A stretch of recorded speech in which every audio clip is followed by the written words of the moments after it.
We discussed yesterday, we just began about schach posel. That if you have schach posel and it's less than 4 tefachim, not only does it not invalidate the sukkah, you can even sit under it. You can even sit under it.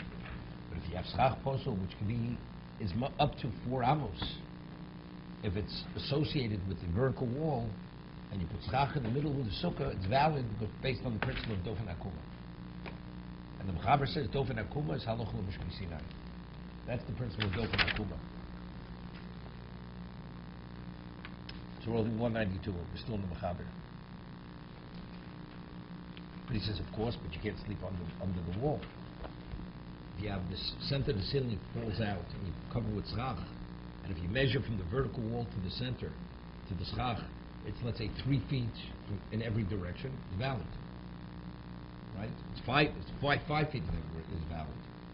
Because as long as it's less than Dalet Amos, we see the ceiling as an extension of the vertical wall. Right? So if you have, let's say, a skylight in the middle of your kitchen, and you remove it and you put schach, the bamboo, and if you measure from the perimeter of the skylight to each one of the vertical walls, it's less than 5 feet, you could sit in the center. You're sitting in a valid sukkah, right? That's the halacha. So he says, now he's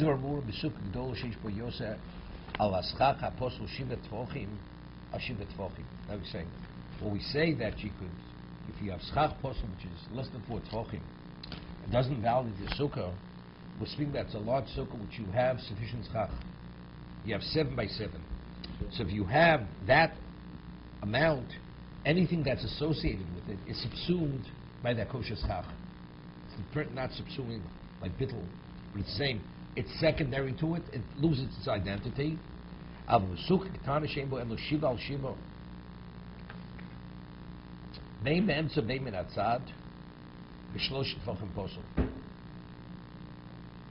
you have a sukkah which is exact 7 by 7, and within the 7 by 7, 3 of the tefachim, you have metal rods. You have 4 tefachim of bamboo, 3 tefachim of metal rods. No, we're talking regular sukkah, not where the ceiling falls out. 7 by 7. So we said if you have schach posel, it's less than 4, it's not a problem. It's not a problem, right? So you have metal rods. You have exactly 7 by 7, and you put 4 tefachim bamboo, 3 tefachim metal rods. It's not valid. If you have a sukkah, we have 7 by 7 of kosher bamboo, right? And the sukkah is let's say, is 14 by 14.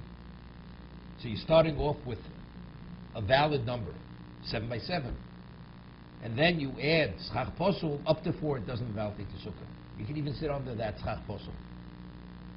But if it's, he says, but it's only if it's 3. If it's less than 3, so if you have 5 tefachim kosher schach, 2 tefachim metal rods, it's still valid. It's only if it's 3, because 3 already is something substantial. We'll see in a moment. Al b'suk tana she'en bo elo shiva al shiva, bein be'emtza bein min atzad. B'shloshet tefachim psulo, b'pochs b'shloshet ksheiro. If it's less than 3 tefachim, the schach posel, it's valid. V'shenim tachtov, and you can even sleep under it. But starf lashtem asukah l'chshir. Following? You said before less than 4 tefachim. That's it. He's going to qualify what that means. No, he's going to qualify. No, he's going to explain it. When is that? If you have the minimum shear of a kosher sukkah, 7 by 7 of the kosher schach. Let's make it easy. You want to put metal rods in addition to that. If those metal rods are less than 4, you can even sit under those metal rods. Right. Because you have a critical mass of 7 by 7. But you say even more than that. If it's less than 3, let's say it be 4.5 kosher schach, 2.5 posel schach. It's not a problem. Even that. As long as it's not 3. Because 3 is would still be less than the majority. Even though it's less, 3 has a certain degree of value. Okay? We'll see why 3. 4 we discussed 4 because that's a mokum. That's considered, that's a location. Right? And you can't sit under it either. So 4 would be in the case of 100 foot by 100. Doesn't make a difference. Doesn't matter. Doesn't make 4 under no circumstance could just sleep under it and it would split the sukkah in half. Okay? No, what we're saying now is... Go for it. Okay. Okay. Well, you only need 3 walls. You need 3 walls.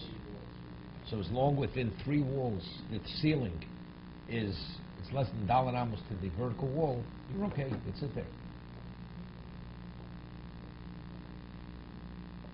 Okay, let's see the Mishna Berura. Schach Posel.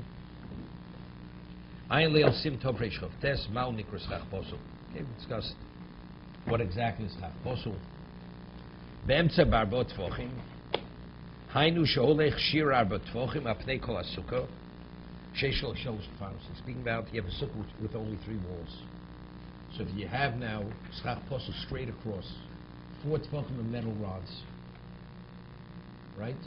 So if you go straight across and you're sitting at the end where you don't have the back wall. So you're out of the sukkah, right? Because the 4 tvachim separate that part of the sukkah from the front from the sukkah which you have the 3 walls. Ba'orko, b'shir abba tvachim hu mokum choshev. He goes to explain where do we come up with the number 4?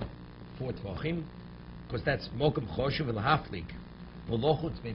That's considered a location of value to what? To separate between the walls. The walls have no relevance one to another. They're separated. So if you have a 4-wall sukkah, right? You have 4 walls. And you have down the center, let's say to each side you have 7 by 7. Of that center we have a metal beam running straight down the center. 5 feet. Right? 4 tvachim. Let's 4 tvachim. As long as you sit to either side of that beam, you're okay. Under it? No, you're not. But here he says, what do we see? You're not even yotzei. Even if you're not under the beam, if you sit, it's a 3-wall sukkah, and you're sitting at the side where you don't have the back wall.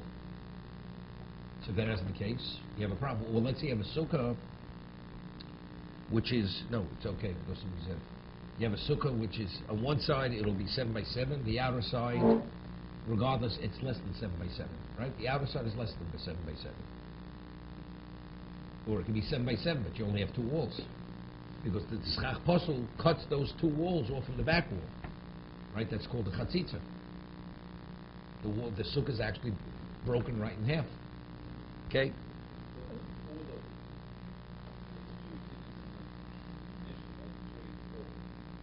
No. Let's not forget about the Mishnah. Let's stick with halacha before you confuse it. There it has to do with height. That also has to do with beams. That's Xeris Tikra, but that's Xeris Tikra. It's a whole different thing. Here we're talking about rods. Here we're talking about like metal. Let's talk metal rods. You got there. No, are we saying that the one side is no good? You have a piece of paper. Napkin.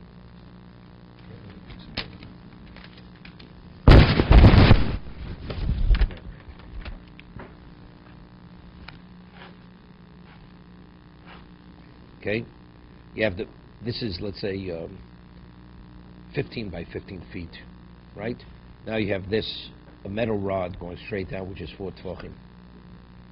So this side is valid sukkah. Now the person sitting on this side, because this is 4 tvachim of rods.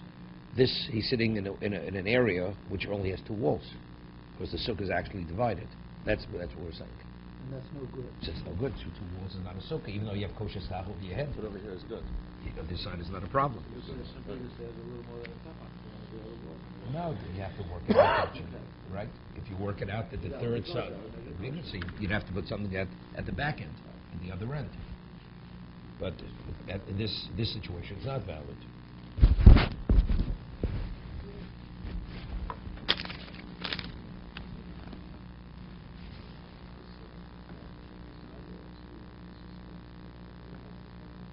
Because you have 4 tvachim of schach posel going straight across the sukkah.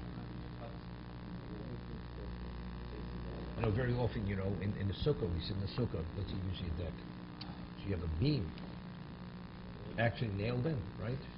That you normally, let's say you have an awning. You have an awning, so it's a regular, in the center of very often, middle of the deck, you have a wide beam. That's part of the deck. And you put the schach straight across it. You sit under that beam, right? But that beam is not 4 tefachim, right? If that beam would be 4 tefachim, because it's nailed in, it's a permanent part of the deck, it's not valid. So you couldn't sit under the beam. So very rarely do you have such a wide beam. But if you would, so normally our sukkahs we build them, we have, like the Rambam says, we build our sukkahs, we usually have 4 walls. So you can sit, as long as you sit in the sukkah, you're either side of the beam, you're okay. You won't be able to sit under the beam. But factually, the beam usually is not, it's not 16 inches. So you could even sit under that beam. So Rabbi, what if your table is under the beam, the seats are around? You're not sitting under the beam, but you're eating your meal. No, but I'm saying now is the way we... Is that invalidated? No. The way we sit, it's never a problem. It's never a problem. Because the beam is not that wide. And I'm saying even the beam would be wide. Right, that's what I'm asking you. Because if you have 4 walls, each person we may be sitting in different sukkahs, but each of us is sitting in a kosher sukkah. Right. So it's not you have 2 sukkahs, it's not a problem.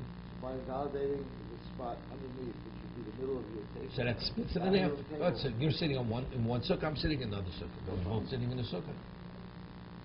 That's not a problem.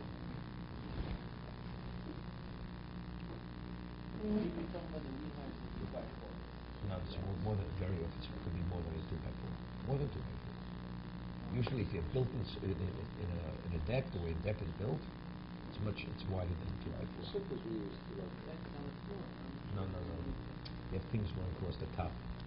If you have an awning, the way it's built on top, you have certain things. I want you have to see, look at my deck, the way it's built. We have beams going across the top.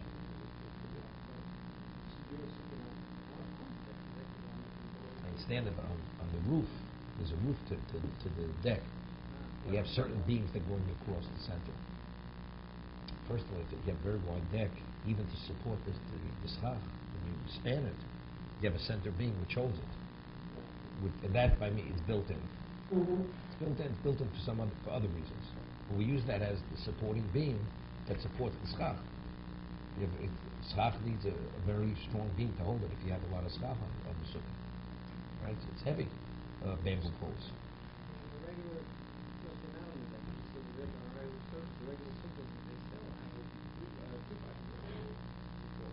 Three by four is never a problem. It's never a problem. Even 2x4 is wood. You're talking about something made of metal or something which is hammered in. It's permanent, right? It's not a problem. Okay. Mutar lishan tachtov. You permit even to sleep under it. Yesh poskim sh'sovrim da'af the post be'arbot tefachim sukkah k'sheiro. Says others argue with the mechaber. Although the sukkah is valid, kol mokom tachs osa mokom osa lishon lechol elam kein osa mokom pochos b'shloshet tefachim. Others hold no. It has to be less than 3 tefachim. In regard to divide the sukkah, as before, but to be able to sit under it, it cannot be more than 3 tefachim. It can't be larger than 12 inches. If it's 12 inches or more, it's a problem. So if you have schach posel going across the sukkah, although it doesn't invalidate the sukkah, but you should not sit under it. So yesterday we spoke about you have a lip coming out of the sukkah, right? And it's less than 4 tefachim, right? He said you can even sit under it if you have sufficient schach. According to this, you should be machmir that if it has to be less than 3. You have an eave coming out, and you're sitting near the house. Let's say that eave is less than, we said yes, less than 4 tefachim, and the rest of the sukkah you have schach, and the schach goes straight up to the eave. You should even you permitted to even sit under that, because that's considered part of the roof. But according to this, he says if it's 3 or more, you should not sit. You should be machmir. Even though it doesn't invalidate the sukkah, it doesn't make a difference. Well, dofen akum is not a idea, but you can't sit under a dofen akum, right? Here we're talking schach posel. You can sit on the schach posel. So there's a question now to what degree. If it's less than 4, it has to be less than 3. Okay, just go a little further. Now we'll speak about where the ceiling comes out. The ceiling's been removed, but it's just the center. And now you have the other all around. You have the original ceiling. So he says that as long as it's less than 4 amos, we see as if the wall is bent. The ceiling is a continuation of the vertical wall. Kilu nekam akosel nekam, mashmul chorem miloshen zedav kishat faras magis l'schach. אבל מאי מגיע סטפנס מגיע לסכך, after Ba'alma lo kaptina bozeh, kedleil sim tov reish lamed ziv give tes. Now, this is the question we discussed, the double halacha which we see now, right? Let's say you have a dofen akuma, and you have a space. So what do we have? Normally it's lovely. But he says over in Mechaber that the ceiling touches the schach. So he's asking, what does he have to say the ceiling is touching the schach? It doesn't have to touch, as long as it's less than 3 tvachim. So he says the inference of the Mechaber is that we don't say, because here you're combining two, we have to have two halachos in place to be able to validate the sukkah. Okay? Tachashin kilo amagis lemalo al schach avim hochi binyoneinu yishchach posul al sukkah on a rosh lachshir mishum dofen akuma lo amrina dofen akum bozer. Okay, we'll leave this one.